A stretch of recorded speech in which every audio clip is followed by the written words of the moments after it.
lahirlah Imam Bukhari, lahirlah Imam Muslim, Abi Dawud, Tirmidzi, Ibnu Hibban dan seluruh para ulama mukharrij pengeluar hadis.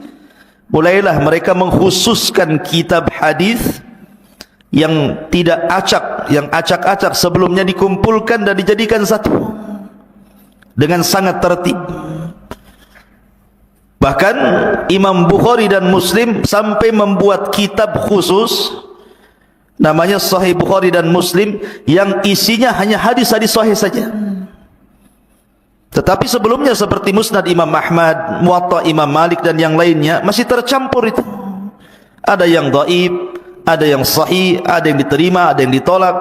Tetapi ulama yang pertama kali mengumpulkan hadis sahih dan tidak memasukkan hadis dhaif hanyalah Imam Bukhari. Kemudian disusul oleh muridnya Imam Muslim, sehingga dua imam ini berkarya dengan karya yang luar biasa, dikenang oleh barat dan timur, sehingga kitabnya talaqathul ummatu bil qabul. Semua umat menerima dua kitab ini dan dijadikan sandaran hujjah dalam beragama, dan dua kitab ini adalah dua kitab tersahih setelah Al-Quran. Luar biasa. Itu baru setelah itu tidak ada lagi ulama kecuali hanya meringkas, memberikan catatan kaki dan begitu seterusnya sampai hari ini. Baik, kita masuk pada pembahasan itu, sejarah kenapa kitab hadis dibukukan. Kita masuk pada pembahasan inti. Yang pertama kita akan bahas dulu mengenal lebih dekat tentang kitab Sahih Bukhari. Tentu sebelum saya menjelaskan tentang isi daripada Sahih Bukhari, saya ingin menjelaskan tentang siapa Imam Bukhari dulu. Imam Bukhari ini ikhwan, beliau lahir pada tahun 194 Hijriah, pada tanggal 13 Syawal tahun 194 Hijriah lahirlah Imam Bukhari, dan wafat Imam Bukhari pada 1 Syawal tahun 256 Hijriah. Catat wafatnya saja. Imam Bukhari wafat tahun 256 Hijriah. Lah Imam Bukhari ini termasuk ulama besar. Sejak kecil Imam Bukhari itu ditakdirkan buta matanya. Imam Bukhari itu waktu kecil bayi buta matanya, tidak bisa melihat, memang buta bawaan. Sehingga ibunya itu banyak berdoa, banyak sekali berdoa untuk kesembuhan putranya ini, agar ada keajaiban Imam Bukhari ini bisa melihat. Jadi suatu ketika ibunya ini bermimpi berjumpa dengan Khalil Ibrahim alaihi salatu wassalam. Nabi Ibrahim dalam mimpinya berjumpa dengan ibunya Imam Bukhari. Kemudian datang kepada ibunda Imam Bukhari dalam mimpinya, kemudian mengucapkan salam. Kata ibunya Imam Bukhari, "Man anta, siapa kamu?" Maka dia menjawab, "Saya Ibrahim Khalilur Rahman. Saya Ibrahim kekasih Allah. Wa inna ma ji'tuki ubashiruki bi anna Allah aradda ila waladaki basarahu." Saya hanya ingin datang kepadamu wahai ibu, memberikan kabar gembira bahwa putramu sudah dikembalikan penglihatannya. Kaget ibunya Imam Bukhari ini, langsung bangkit, langsung dia melihat Imam Bukhari anaknya itu yang tertidur, langsung dibangunkan. Kagetnya luar biasa, rupanya Imam Bukhari bisa melihat. Itulah karamah namanya, karamah luar biasa. Kenapa demikian? Karena orang tuanya Imam Bukhari itu menjaga betul, terutama ayahnya Imam Bukhari itu. Dia tidak pernah memasukkan harta haram ataupun syubhat untuk dimakan keluarganya. Sampai-sampai dia mengatakan, "La a'lamu anni adkhaltu fi mali dirhaman min haramin aw syubhatin." Aku tidak pernah memasukkan pada hartaku yang dimakan oleh anak istriku harta haram sedikit pun, bahkan harta syubhat pun sedikit pun. Artinya betul-betul menjaga yang halal yang masuk ke perut Imam Bukhari. Makanya wajar berkah kehidupannya. Setelah kemudian meninggal bapaknya Bukhari, Bukhari masih kecil, anak yatim. Yang sibuk mengurus Imam Bukhari itu ibundanya. Dan begitulah ulama dunia rata-rata diurus oleh ibunya. Imam Ahmad diurus oleh ibunya sehingga menjadi imam dunia. Abu Hanifah yang ngurus ibundanya sehingga menjadi imam dunia. Imam Syafi'i diurus oleh ibundanya sehingga menjadi imam dunia. Imam Syu'bah. Jadi rata-rata imam dunia itu terlahir yatim. Dan ibundanya yang mengurus sehingga menjadi ulama besar.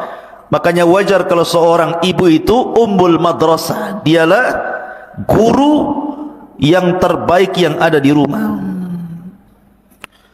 Adapun Imam Bukhari itu memang sudah dicintakan ilmu sejak kecil.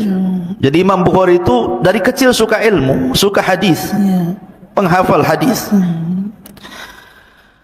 Lah Imam Bukhari sendiri, ikhwan yang dimuliakan Allah Subhanahu wa taala, diberikan kekuatan hafalan itu luar biasa. Di zaman itu dia punya guru namanya Muhammad Yahya Az-Zuhli.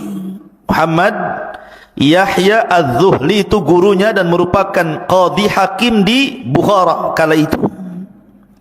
Terus satu gurunya Imam Bukhari itu masih kecil, masih 11 tahun ketika itu hadir di majlis gurunya. Jadi gurunya Muhammad Yahya Az-Zuhli ini membacakan sebuah hadis dengan sanadnya. Kemudian gurunya mengatakan dari Sufyan, dari Abi Zur'ah, Abi Zubair, dari Ibrahim An-Nakhai, kemudian menyebutkan sanadnya. Imam Bukhari bangkit dan mengatakan, akhta'ta ya Imam, kau salah.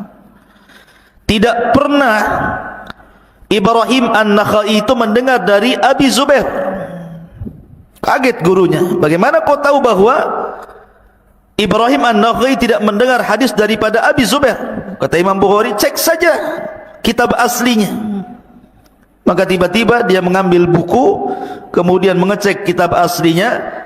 Rupanya betul perkataan Bukhari. Yang benar bukan Abi Zubair, tapi Zubair ibn Adi. Ibrahim An-Nakhai mendengar dari Zubair bin Adi, bukan Abi Zubair. Kata gurunya ini, dia mengatakan kepada murid-muridnya yang lain, catatlah ucapan anak kecil ini, maka dia benar. Jadi dari situ banyak para talabatul ilmi akhirnya mereka segan dengan Imam Bukhari. 11 tahun bisa menegur guru ulama dunia Muhammad Yahya Az-Zuhli ketika itu. Merupakan apa? Kecerdasan ilmu dan kekuatan hafalan. Makanya ketika Imam Bukhari besar, ketika usia 16 tahun, mulai dari rihlah itu berjalan ke negeri-negeri untuk mencari ulama. Dia berangkat ke Mesir, berangkat ke Mekah, berangkat ke Madinah, berangkat ke Irak, berangkat ke Baghdad, berangkat ke Syam, berangkat ke Kufah, ke Rai, Samarkand, Naisabur, Jazirah, dan banyak negeri-negeri dikelilingi Imam Bukhari. Padahal di zaman itu nggak ada pesawat. Di zaman itu nggak ada kereta, nggak ada bus, paling tinggi naik unta atau jalan kaki. Tapi tidak pernah lelahnya Imam Bukhari mencari ilmu. Sampai-sampai dia mengatakan, aku belajar kepada 1080 syaikhan, 1080 lebih syekh. Itu gurunya Imam Bukhari. Jadi Imam Bukhari itu berguru kepada 1080 ulama. Luar biasa. Antum baru belajar sama Abu Humairah saja, sama Ustaz Soleh, berapa orang lah di sini gurunya? 10 atau 20 guru saja. Ini belajar ke 1080 syekh, dan semuanya kibar ulama, semua ulama-ulama besar, bukan ulama kaleng-kaleng, ya, ulama besar. Itulah Imam Bukhari rahimahullahu ta'ala. Dan Imam Bukhari ini dikenal ibadahnya, qiyamul lailnya luar biasa. Apabila datang bulan Ramadan, maka dalam satu hari dia mengkhatamkan 2 kali. Pagi hari dia baca Quran dari Al-Baqarah sampai An-Nas, selesai. Nanti di malam hari dia khatamkan lagi Al-Quran. Berarti selama Ramadan kalau setiap hari menghatamkan 2 kali, berarti kalau 30 hari berarti 60 kali khatamkan Quran tuh.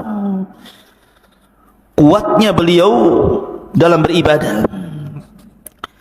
Ma'asyiral muslimin yang dimuliakan Allah Azza wa Jalla, adapun di antara waraknya Imam Bukhari itu ikhwan,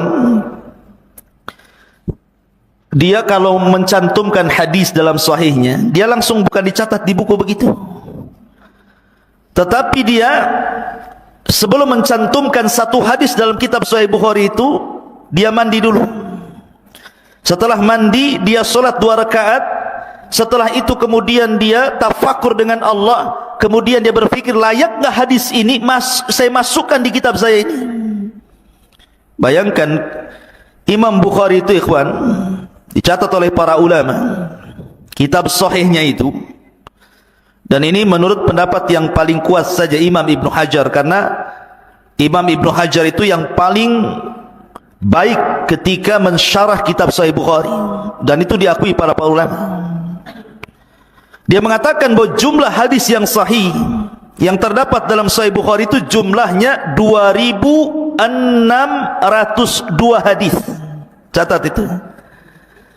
Hadis yang dicantumkan Imam Bukhari dalam kitab sahihnya berapa? 2602 hadis. Itu dicantumkan. Bayangkan, kalau setiap satu hadis ketika hendak diletakkan Imam Bukhari dicatat dalam bukunya, dia mandi, kemudian solat 2 rakaat, kemudian berfikir kepada Allah, baru dicatat, berarti 2602 kali mandi dan 2602 kali solat. Karena setiap satu hadis mandi, solat, baru dicatat satu hadis dia. Istikharah kepada Allah Azza wa Jalla. Antum ini jarang mandi, jangan letakkan hadis pula mandi pun tidak, ya. Nggak ada air Ustaz, mana ada air banyak.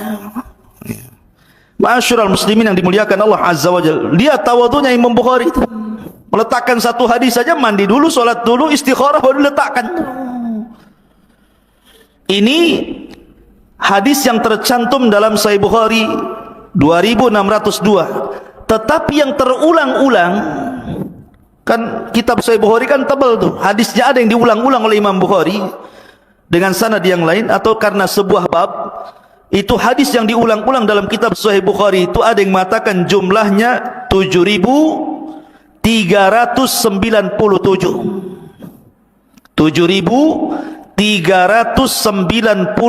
hadis yang diulang-ulang. Ada yang mengatakan 7.275 hadis. Jadi hadis yang diulang-ulang dalam Sahih Bukhari itu ada yang mengatakan 7.397, ada yang mengatakan 7.275 hadis.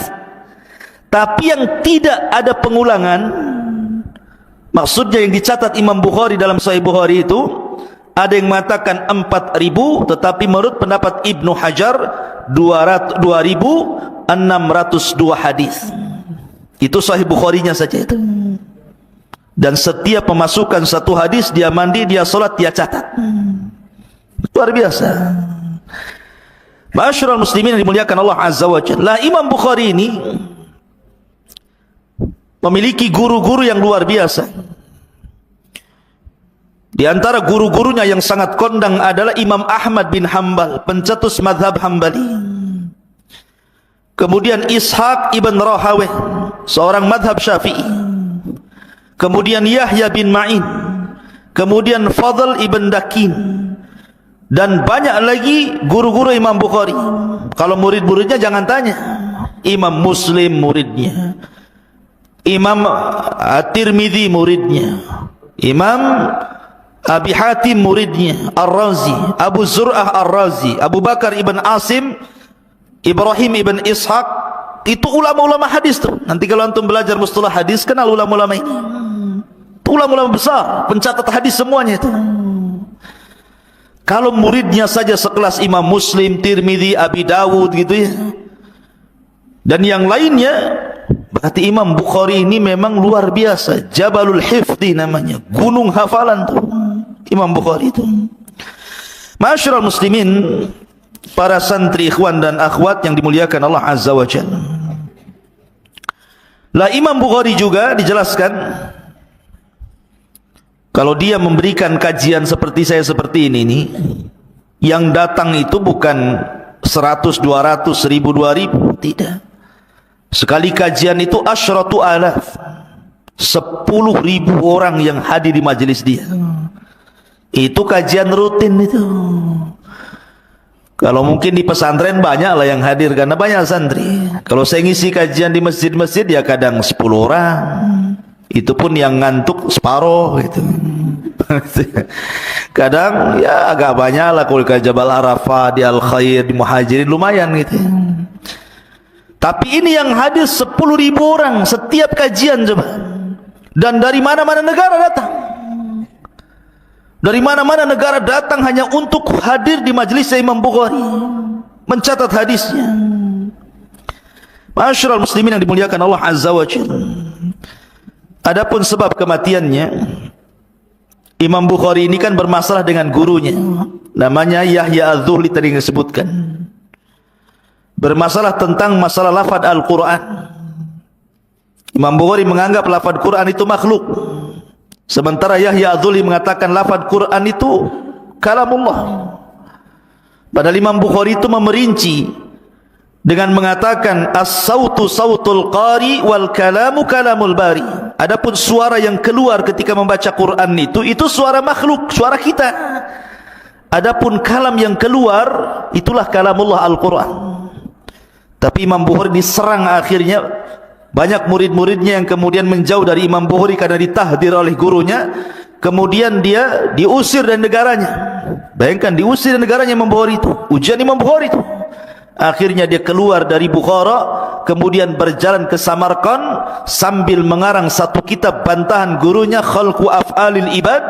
Dari situlah Imam Bukhari banyak pikiran, sakit hati juga, ya manusiawi gitu ya. Akhirnya kemudian sakit dan dia mengatakan, Allahumma innahu dhaqat lid dunya, Allahumma faqbidni ilaik. Ya Allah, dunia ini terasa sempit bagiku. Ya Allah, kalau engkau berkehendak cabutlah nyawaku. Maka Imam Bukhari pun kemudian meninggal di akhir malam. Di akhir malam, hampir mendekati Idul Fitri, di akhir Ramadan. Kemudian ketika Idul Fitri, barulah dia dimandikan, dikafankan dan dikuburkan. Imam Bukhari dikuburkan ketika Idul Fitri. Ya. Ma'asyiral muslimin yang dimuliakan Allah Azza wa Jalla, itu sekilas biografinya. Kita masuk kepada kitab inti yang kita bahas, mengenal kitabnya Imam Bukhari, Sahih Al-Bukhari. Namanya itu bukan Sahih Bukhari sebenarnya, itu kan kalimat singkat saja. Sahih Bukhari, Sahih Muslim. Tapi Imam Bukhari tidak memberi nama Sahih Bukhari, namanya panjang. Imam Bukhari memberikan nama kepada kitabnya itu Al-Jami, As-Sahih, Al-Musnad, Al-Mukhtasar min umuri Rasulillah sallallahu alaihi wasallam wa sunanihi wa ayyamihi. Kitabnya panjang namanya itu. Ya, saya ulangi, Al-Jami, As-Sahih, Al-Musnad, Al-Mukhtasar min umuri Rasulillah sallallahu alaihi wasallam wa sunanihi wa ayyamihi. Nah, itu judul kitabnya. Tapi yang kita kenal singkat saja Sahih Bukhari. Saya ingin tanya satu orang. Coba ulangi. Antum coba ulangi nama kitabnya. Antum jangan nengok ke belakang. Hah? Yang antum tulis gimana? Antum nulis apa? Hah? Nunduk ke buku tapi enggak ditulis.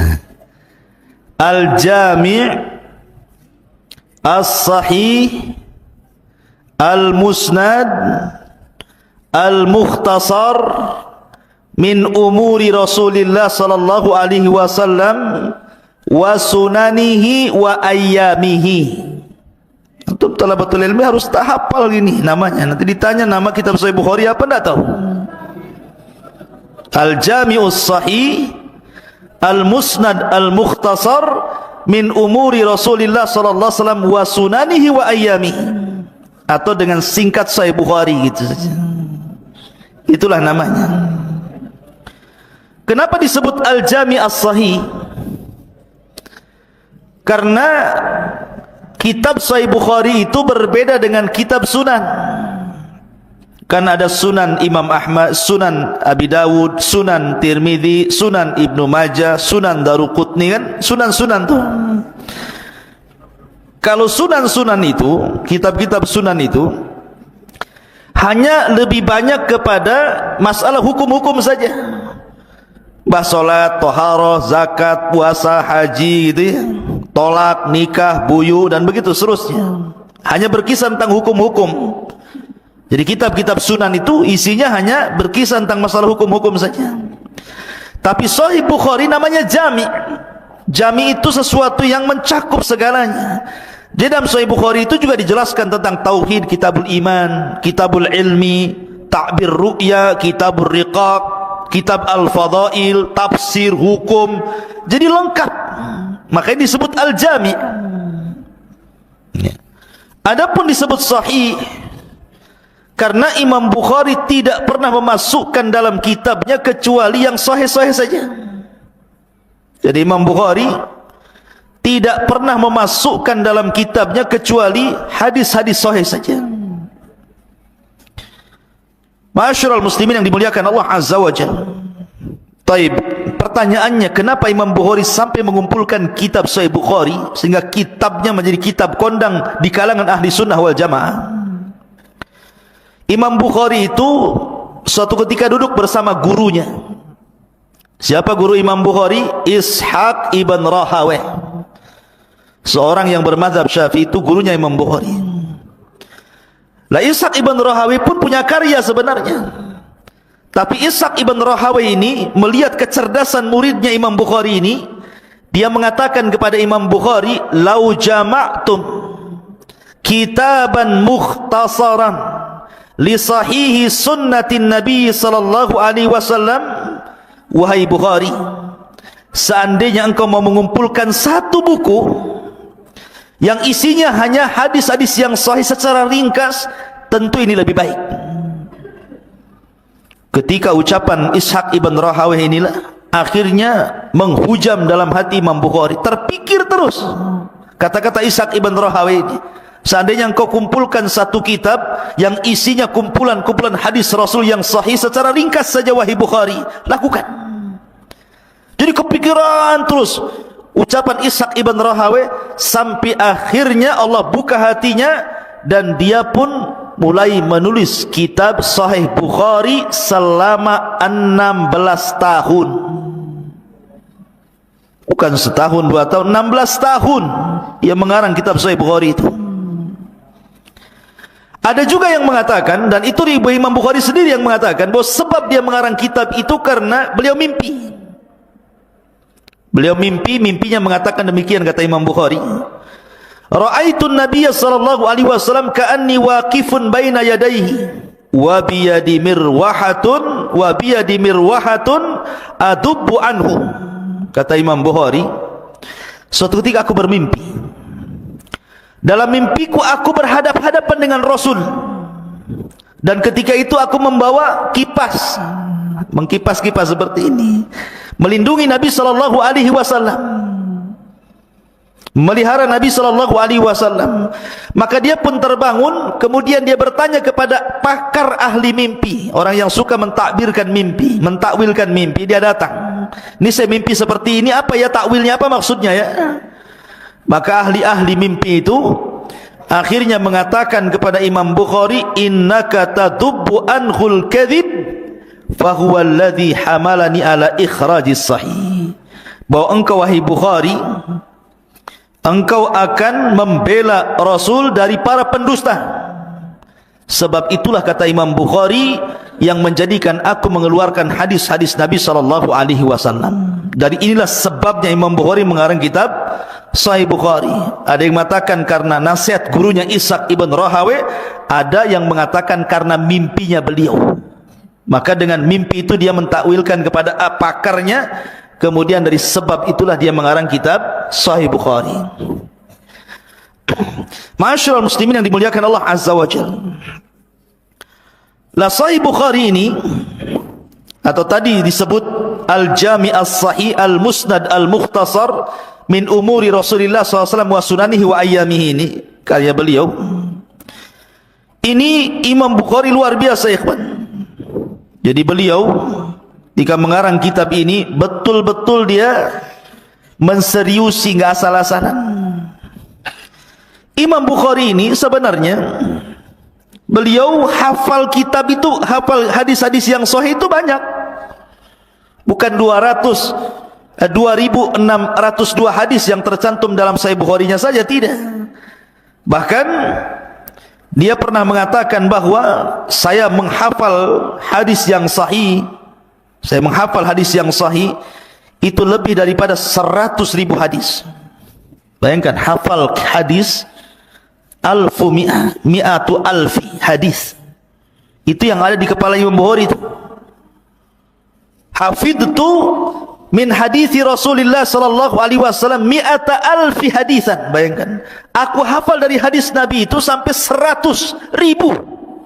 Bukan 100 hadis, antum arba'in saja balik loh. Enggak hafal-hafal gini. Ini 100.000 hadis dia hafal. Di kepalanya, bukan di luar kepala kayak antum di luar kepala hadisnya. Ini dalam kepala.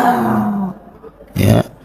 Jadi, tetapi anehnya yang dicantumkan dalam kitab As-Sahih Al-Jami' Al-Musnad Al-Mukhtasar min umuri Rasulillah wa sunanihi wa ayyamihi ini hanya 2.602 saja kan?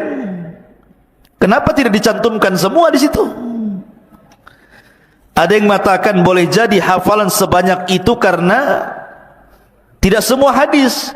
Boleh jadi mungkin perkataan para sahabat Rasul, Abu Bakar berkata, Umar, Utsman, Ali, atau mungkin perkataan tabi'in.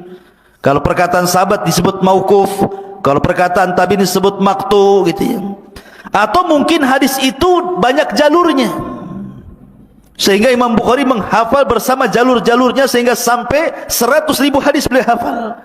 Walaupun yang dicantumkan hanya 2.602 hadis dalam sahihnya. Dan yang terulang-ulang yang sekitar 7.000 lebih tadi. 7.375 hadis yang terulang-ulang gitu ya. Tetapi ini menunjukkan bahwa cerdasnya hafalan Imam Bukhari. Dan dialah pertama yang mengarang kitab sahih, maksudnya kumpulan hadis sahih yang sebelumnya belum pernah ada ulama yang mengumpulkan hadis yang khusus yang sahih saja dalam satu buku. Berarti dia mencetak sejarah. Karena dia awal yang mencetak kitab yang mengumpulkan hadis-hadis sahih saja. Ma'asyiral muslimin yang dimuliakan Allah Azza wa Jalla. Lah, di antara pujian para ulama atau perhatian para ulama kepada kitab Sahih Bukhari luar biasa. Karena kalau kita melihat tidak ada satupun kitab yang disyarah seperti sarahnya dalam kitab Sahih Bukhari ini. Kan kitab itu banyak dikarya para ulama tuh. Tetapi tidak ada satupun kitab yang disyarah oleh para ulama sebanyak sarah Sahih Bukhari. Banyak sekali. Sampai-sampai para ulama mengatakan ratusan para ulama mensyarah kitab Sahih Bukhari itu. Walaupun demikian yang paling masyhur dari sarah Bukhari apa? Fathul Bari namanya. Lah Fathul Bari ini sebenarnya yang pertama mengarang siapa? Ibnu Rajab Al-Hambali. Itu yang mengarang pertama kali kitab Fathul Bari itu Imam Ibnu Rajab Al-Hambali. Tapi sayang keburu meninggal. Dan syarahnya baru sampai kepada Kitabul Janaiz saja, kitab masalah jenazah saja.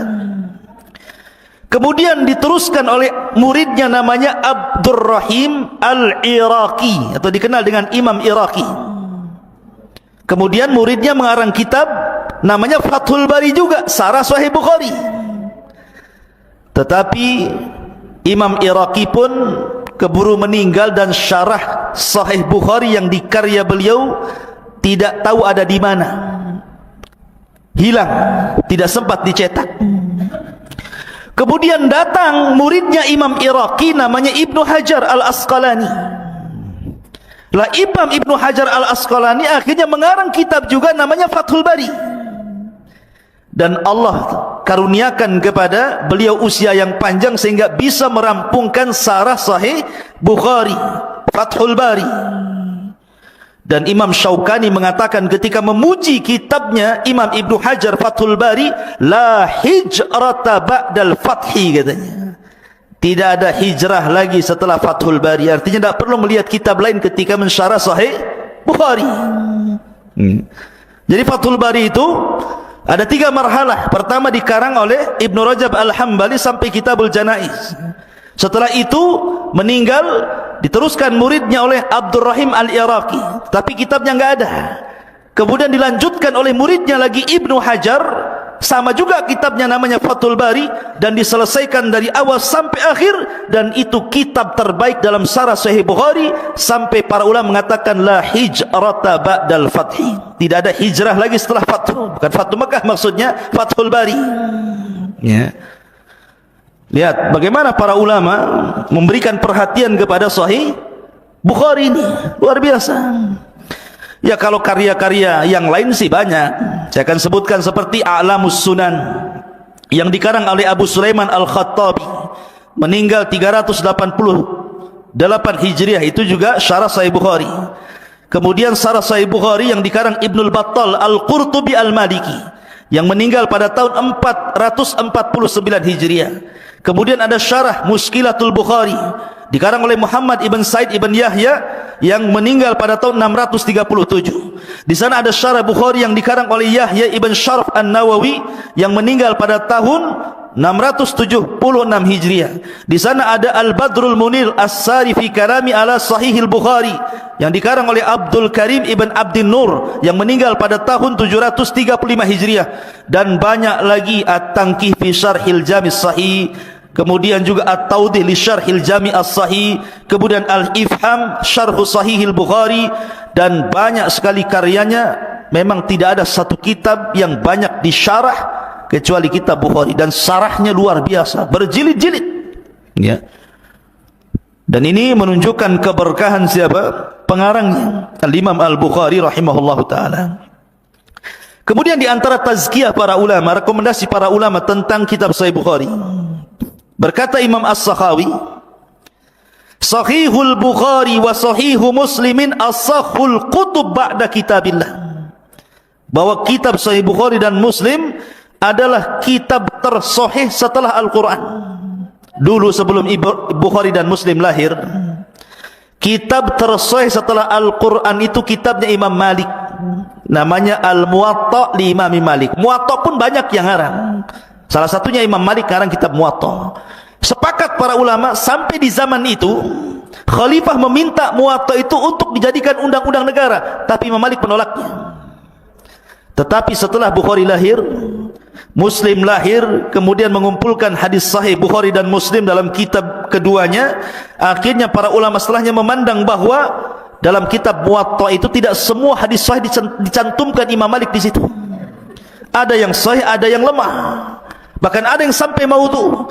Akhirnya ulama menurunkan derajatnya Muwatta Imam Malik, dan Imam Bukhari dinaikkan derajatnya, kemudian Imam Muslim, dan akhirnya kedua kitab ini mengungguli kitabnya Muwatta, sehingga talaqathul ummatu bil qabul. Semua ulama sepakat bahwa tidak ada kitab tersahih setelah Al-Quran dalam pencatatan hadis Rasul kecuali Imam Bukhari dalam kitabnya Al-Jami' As-Sahih Al-Musnad Al-Mukhtasar min umuri Rasulillah SAW wa sunanihi wa ayyamihi. Begitu juga kitabnya Imam Muslim yang kita kenal dengan Al-Imam Sahih Muslim, atau disebut Al-Jami' As-Sahih li Imami Muslim. Maka dua kitab ini disepakati para ulama. Kemudian juga Imam Ibnu Salah mengatakan, kitabahuma asahul kutub ba'dal Quran. Dua kitab Bukhari Muslim adalah yang tersahih setelah Al-Quran. Bahkan Imam Ibnu Taimiyah mengatakan dalam perkataan beliau, fa innal ladzi ittafaqa alaihi ahlul ilmi, bahwa sesuatu yang sudah disepakati para ulama, annahu laisa ba'dal Qur'ani asah min kitabil Bukhari wa Muslim, bahwa tidak ada setelah Al-Quran itu kitab yang lebih sahih melebihi kitabnya Imam Bukhari dan kitabnya Imam Muslim.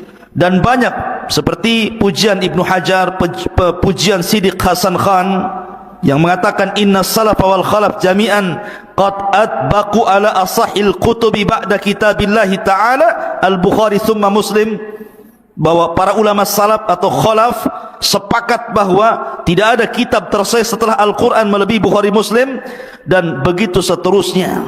Termasuk juga Al-Imam Abi Al-Marwazi, Al-Imam Ibnul Marwazi, dia mengatakan, aku tertidur suatu ketika. Al-Marwazi mengatakan, kuntu naiman, aku tertidur. Baina rukni wal maqam, di antara rukun dan maqam. Faru'aitun Nabiya SAW fil manam, dan aku pun melihat Nabi dalam tidurku. Faqala, dan dia mengatakan, ya Aba Zaid, ila mata tadrusu kitab Syafi'i wala tadrusu kitabi. Wahai Aba Zaid, sampai kapan kau belajar kitab Syafi'i dan meninggalkan kitabku, kata Rasul. Faqultu ya Rasulullah, wahai Rasul, wa ma kitabuk, apa kitabmu wahai Rasul? Maka Rasul mengatakan, Jami'us Sahih li Muhammad ibn Ismail, kitabku adalah Jami' As-Sahih yang dikarang oleh Muhammad ibn Ismail ataupun Imam Bukhari. Bayangkan, sampai Imam Marwazi bermimpi seperti itu, didatangi Rasulullah. Imam Marwazi kan dia mendalami fikih Syafi'i. Kata Nabi, kau disibukkan dengan fikih Syafi'i, sekali-kali kau sibukkan dengan kitab hadis, maksudnya gitu. Ini yang ngomong Rasulullah nih dalam mimpinya Al-Marwazi ini. Kata Marwazi, aku enggak paham kitab yang kau maksud wahai Rasul. Maka Rasulullah SAW mengatakan apa? Kitabnya Jami' As-Sahih yang mengarang Muhammad ibn Ismail Al-Bukhari. Sampai ulama dimimpikan tentang Sahih Bukhari, loh, bayangkan. Jadi penting seseorang itu belajar hadis. Ya mungkin antum, kelas antum enggak apa-apa lah, masih Arba'in Nawawi. Itu kan banyak, hampir secara global diriwayatkan oleh Bukhari Muslim. Arba'in Nawawi dulu antum hafal, baru nanti naik ke yang lebih tinggi daripada Arba'in Nawawi. Ma'asyiral muslimin yang dimuliakan Allah Azza wa Jalla, santri ikhwan dan akhwat yang dimuliakan Allah Azza wa Jalla, ini apa namanya, di antara sedikit dari biografi dari Sahih Bukhari. Karena waktu juga singkat, kita masuk pada Sahih Muslim. Sahih Muslim. Bicara tentang Sahih Muslim, tentu kita akan bicara sedikit tentang siapa Imam Muslim.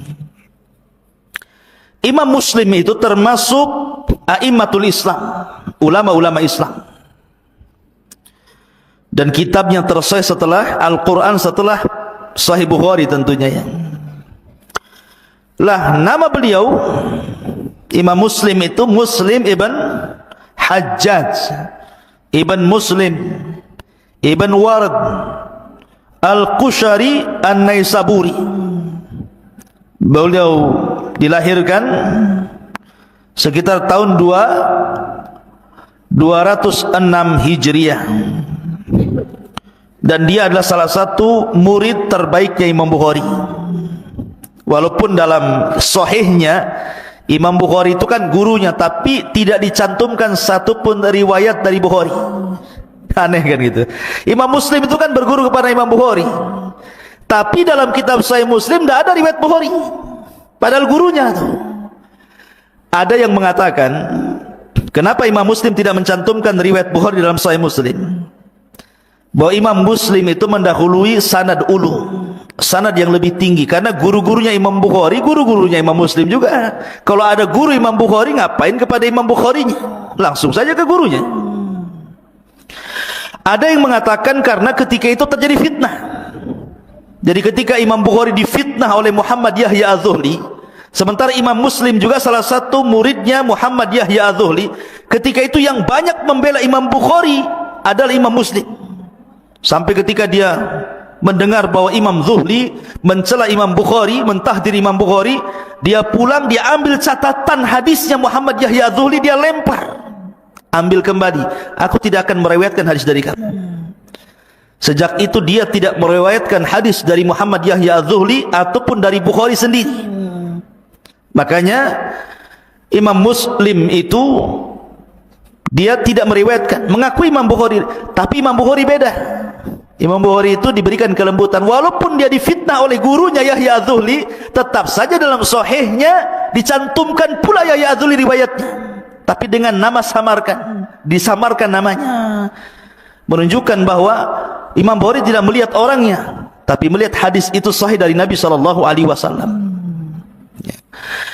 Lah Imam Muslim, kembali kepada Imam Muslim, ma'asyiral muslimin yang dimuliakan Allah Azza wa Jalla, Imam Muslim ini memiliki keutamaan besar di hadapan para ulama. Ketika dia berjumpa dengan Imam Bukhari sebagai gurunya, maka dia bermulazamah terus sampai-sampai kalau tidak ada Bukhari, tidak ada Muslim. Jadi yang mencetak Imam Muslim justru Imam Bukhari, padahal itu termasuk akran sekaligus gurunya, teman sekaligus gurunya gitu ya. Tapi banyak mempengaruhi terhadap Imam Muslim. Lah kalau bicara tentang biografi Imam Muslim panjang karena waktu juga, kita langsung kepada Sahih Muslim saja. Jadi Imam Muslim itu ketika mengarang kitab Muslim, dihabiskan waktunya 15 tahun. Kalau Imam Bukhari berapa? 16 tahun, beda setahun. Kalau Imam Bukhari mengumpulkan hadis sehingga menjadi Al-Jami'us Sahih itu 16 tahun. Kalau Imam Muslim 15 tahun. Dia rangkai kitabnya sampai akhirnya menjadi sebuah kitab namanya Sahih Muslim. Lah sebagaimana Imam Bukhari itu kan tidak sembarang juga ketika mencatat hadis. Imam Muslim juga sama. Karena Imam Bukhari itu ketika dia mencatat hadis Nabi SAW, dia mendatangi 3 ulama. Pertama Ahmad bin Hanbal, Imam Ahmad ma'ruf. Kemudian Ali ibn Madini, ma'ruf, seorang ulama jarh wa ta'dil, itu ulama semasa Imam Ahmad hidup. Kemudian Yahya ibn Ma'in, ini ulama dunia semua nih. Imam Ahmad, Ali bin Madini, Yahya bin Ma'in, ini ulama dunia. Imam Bukhari diambil bukunya, setelah dikarang dia berikan kepada Imam Ahmad. Bagaimana menurut kamu di sini kitab saya ini? Kemudian setelah Imam Ahmad berikan rekomendasi oke, dia datang kepada Ali bin Madini. Setelah Ali bin Madini oke, dia datang kepada siapa tadi? Ali Yahya ibn Ma'in. 3 ulama ini sepakat dan takjub dengan karya Imam Bukhari kecuali mengkritik 4 hadis. Mengkritik 4 hadis dan mengatakan sebaiknya yang 4 hadis ini dikeluarkan saja katanya. Tetapi Imam Bukhari berbeda pandangan. Walaupun 3 imam ini menganggap lemah, tapi Imam Bukhari menganggap sahih, sehingga Imam Bukhari tetap mencantumkannya. Sampai-sampai dijelaskan oleh Al-Imam Al-Uqaili, Al-Qawlu Qawlul Bukhari, yang benar ucapan Bukhari. Jadi tapi cantumkan. Lah Imam Muslim juga sama. Jadi ketika dia mengarang kitab Sahih Muslim itu, dia datang kepada beberapa ulama. Salah satunya adalah Abi Zur'ah Ar-Razi. Abi Zur'ah Ar-Razi itu seorang ulama hadis kondang. Dia datang kepada Abi Zur'ah Ar-Razi, bagaimana karya saya? Coba catat, lihat ada yang salah enggak? Setelah kemudian datang kepada Abi Zur'ah Ar-Razi, dia datang kepada Abi Hatim.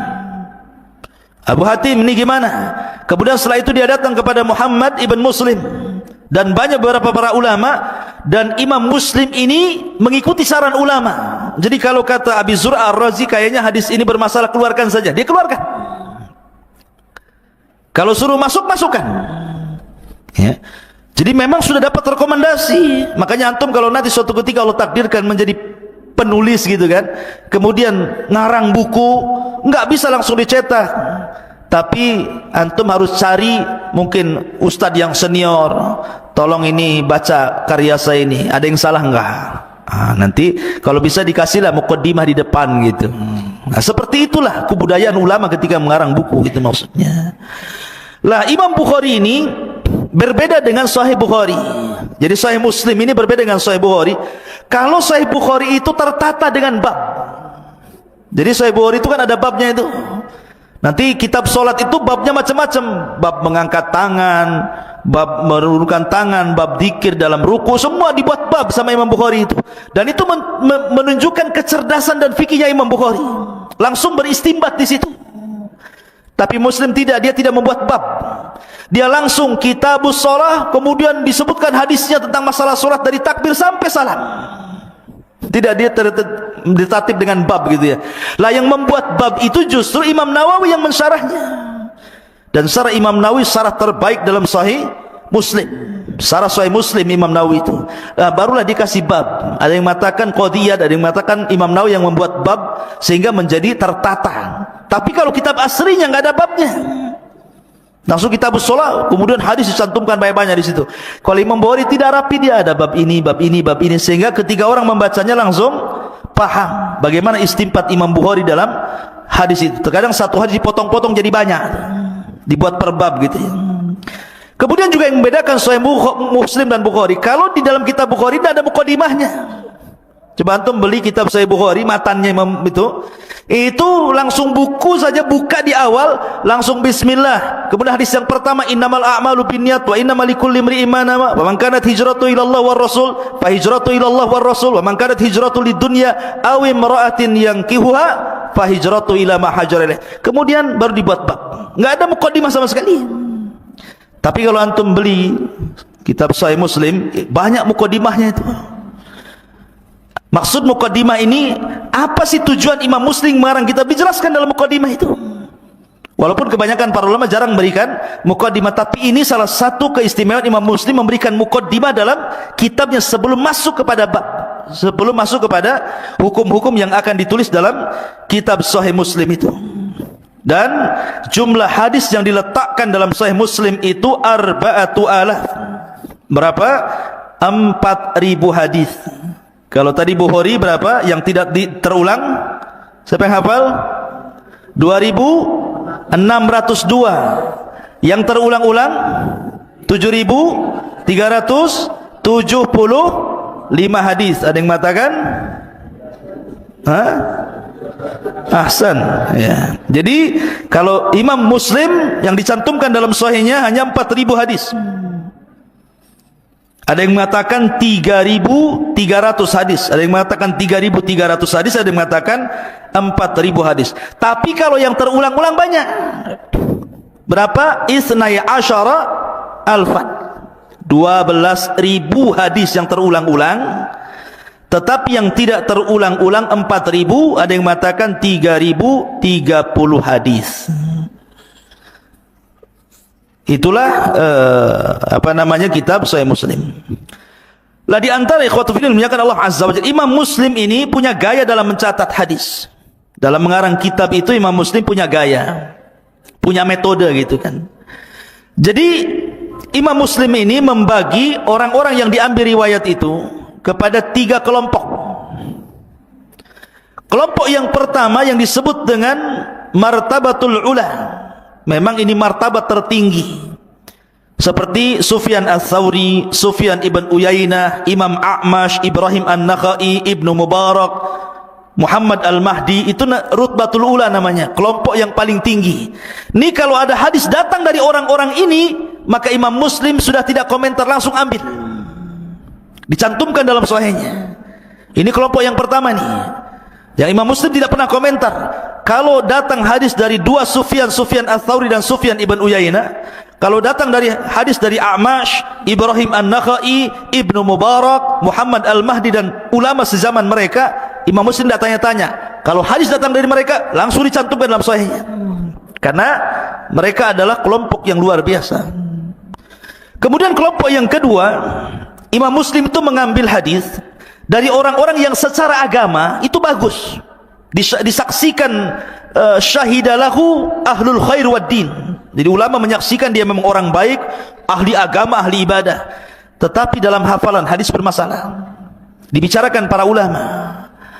Seperti umpamanya Yazid ibn Abi Ziyad, Lais ibn Abi Sulaim dan yang lainnya, itu dibicarakan tentang hafalannya. Tetapi ketakwaannya luar biasa. Lah Imam Muslim tetap mengambil.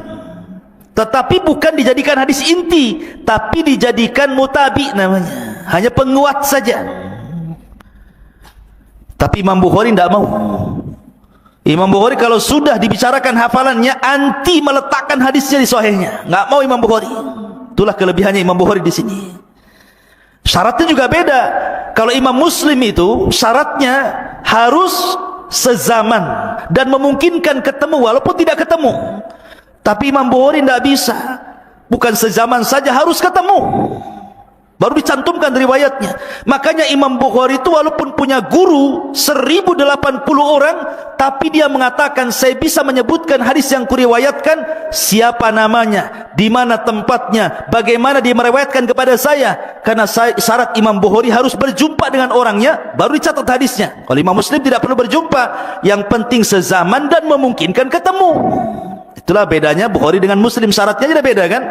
Makanya Bukhari lebih tinggi dibandingkan Muslim dari sini. Tetapi kalau kelompok yang ketiga, para pendusta muttaham bil kadzib, Imam Muslim la karamah, tidak ada kemuliaan, tidak akan diambil riwayatnya. Dari sini ikhwatu fiddin bahwa inilah perbedaan Sahih Bukhari dan juga Sahih Muslim. Intinya bahwa Imam Muslim betul-betul meletakkan hadis, kehati-hatiannya luar biasa. Tetapi kalau kita melihat rijalnya hadis Bukhari dan Muslim itu, maksudnya guru-gurunya atau jalan-jalannya, jalur-jalurnya hadis itu, ada yang rijalnya Bukhari juga rijalnya Muslim, dan itu banyak ribuan. Tapi ada juga Imam Bukhari ini meriwayatkan rijalnya tidak ada dalam Sahih Muslim, begitu juga rijalnya dalam Sahih Muslim tidak ada dalam Sahih Bukhari. Paham nih rijal-rijal gini. Nanti akan sampailah pelajarannya ke mustalah hadis. Saya akan menerangkan saja, nanti akan paham. Ada yang mengatakan bahwa 435 rijal beriwayat hadis yang dicantumkan dalam Sahih Bukhari tidak ada pada Sahih Muslim. Dan 620 rijal Sahih Muslim tidak ada pada Bukhari. Walaupun kebanyakan rijalnya bersepakat, makanya ada istilah muttafaq alaih, disepakati keduanya, Bukhari Muslim gitu ya. Ada rawahul Muslim saja, ada rawahul Bukhari saja, ada muttafaq alaih disepakati keduanya kan gitu. Ya karena berawal dari sini. Ya. Maka ada perbedaan antara Sahih Bukhari dan Muslim dari berbagai macam sisi, tetapi banyak juga kesamaannya. Tapi yang jelas bahwa dua kitab ini adalah dua kitab tersahih setelah Al-Quran. Dan saya sarankan, nasihatkan kepada antum, kalau antum punya rezeki, belilah dua kitab ini plus dengan syarah-syarahnya. Kalau sudah bisa baca kitab, baca, atau cari guru belajar tentang dua kitab ini supaya antum lebih mampu lagi untuk mendalami Islam. Karena orang-orang Syiah, mereka mencela dua kitab ini dan mengatakan ini dua kitab mimpinya ahli sunnah. Ketika ada orang mencela Imam Bukhari dan Muslim, berarti sama juga mencela Islam dan mencela para ulama ahli sunnah yang sudah mensepakati bahwa tidak ada kitab yang sahih setelah Al-Quran melebihi Bukhari, Sahih Bukhari dan juga Sahih Muslim.